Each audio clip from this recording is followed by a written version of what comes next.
Welcome to Kenton's videos. Enjoy the video. In this video, I will explain how to make gravy sauce for burger steak. First, after cooking your burger steaks, leave the pan drippings in the skillet.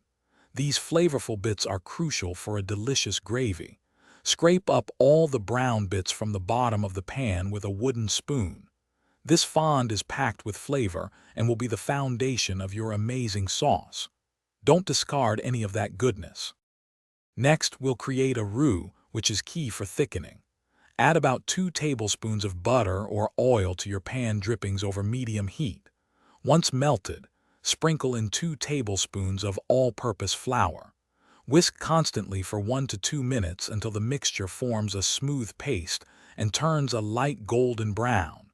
This step cooks out the raw flour taste and builds a rich base. Now it's time to add the liquid. Slowly pour in about 1.5 cups of beef broth or stock, whisking continuously to prevent lumps.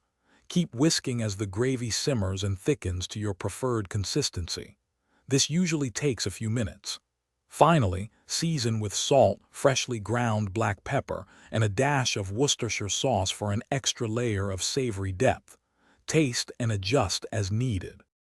To finish, let your gravy simmer gently for 2 to 3 minutes, allowing all those wonderful flavors to fully meld together. For an extra smooth texture, you can strain the gravy through a fine mesh sieve, though this is optional. Serve your rich, savory gravy generously over your burger steaks and mashed potatoes. It's the perfect complement. Remember to check the description for a link to the Owala water bottle and other great deals. Enjoy your delicious meal. Thanks for watching. Consider subscribing if we helped you.